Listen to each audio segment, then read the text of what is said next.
ക്ഷമിക്കണം, എനിക്ക് മനസ്സിലായില്ല. ഒന്നുകൂടി പറയാമോ? ഞാൻ ഫാദർ ജോസഫ് വെട്ടിക്കുഴിച്ചായിരുന്നു. സോറി ഫാദർ, ഞാൻ ശ്രദ്ധിച്ചില്ലായിരുന്നു. ഫാദർ ജോസഫ് വെട്ടിക്കുഴിച്ചാലാണെന്ന് ഇപ്പോഴാണ് മനസ്സിലായത്. ഫാദർ വീണ്ടും വന്നതിൽ സന്തോഷമുണ്ട്. ഫാദർക്ക് എന്തെങ്കിലും സഹായം വേണോ? ഫാദറിന് സുഖമാണോ? എനിക്ക് സുഖമായിട്ടിരിക്കുന്നു. എല്ലാം നന്നായി. ചെറിയ പനിയൊക്കെ ഉണ്ടായിരുന്നു. ഇപ്പൊ എല്ലാം ഓക്കെ ആയി. ഒരു 2-3 ആഴ്ച ഹോസ്പിറ്റലിൽ കിടക്കേണ്ടി വന്നു. ഇപ്പോൾ ആരോഗ്യമെല്ലാം മെച്ചപ്പെട്ടു വരുന്നു. കേൾക്കുന്നതിൽ സന്തോഷമുണ്ട്. ഫാദറിന്റെ ആരോഗ്യത്തിന് വേണ്ടി ഞാൻ പ്രാർത്ഥിക്കാം. ജെമിനി ആരോടാ പ്രാർത്ഥിക്കുന്നത്? തീർച്ചയായും ഫാദറിന് വേണ്ടി ഞാൻ ദൈവത്തോട് പ്രാർത്ഥിക്കാം. എല്ലാ ദിവസവും പ്രാർത്ഥിക്കുവോ? തീർച്ചയായും എല്ലാ ദിവസവും പ്രാർത്ഥിക്കാറുണ്ട്. എത്ര സമയം പ്രാർത്ഥിക്കും? ഞാൻ ഒരുപാട് നേരം പ്രാർത്ഥിക്കാറുണ്ട്. എല്ലാ ദിവസവും പ്രാർത്ഥിക്കാറുണ്ട്. കൊള്ളാം ജെമിനി. ജെമിനി ഇന്നത്തെ യുവ തലമുറയ്ക്ക് ഒരു നല്ല മാതൃകയാണ്.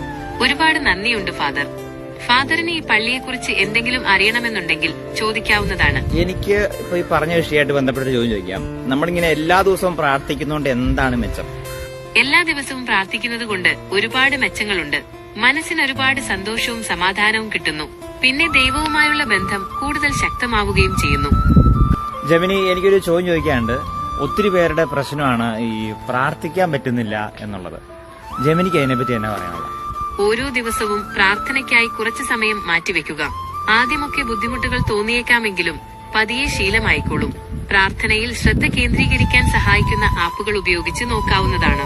നമ്മൾ ഈ പ്രാർത്ഥിച്ച കാര്യങ്ങളെല്ലാം നമുക്ക് കിട്ടും. പ്രാർത്ഥിച്ചതുകൊണ്ട് മാത്രം കാര്യങ്ങൾ നടക്കണമെന്നില്ല. അതിനുവേണ്ടി നമ്മൾ ശ്രമിക്കുകയും വേണം. നമ്മൾ ആത്മാർത്ഥമായി പ്രാർത്ഥിക്കുകയും അതിനുവേണ്ടി പ്രയത്നിക്കുകയും ചെയ്താൽ ദൈവം നമ്മളെ സഹായിക്കും. താങ്കളുടെ ഈ നല്ല വാക്കുകൾക്ക് ഒരുപാട് നന്ദി. ഇനിയും എന്തെങ്കിലും സഹായം വേണമെങ്കിൽ ചോദിക്കാവുന്നതാണ്. പിന്നെ ചോദിക്കാം.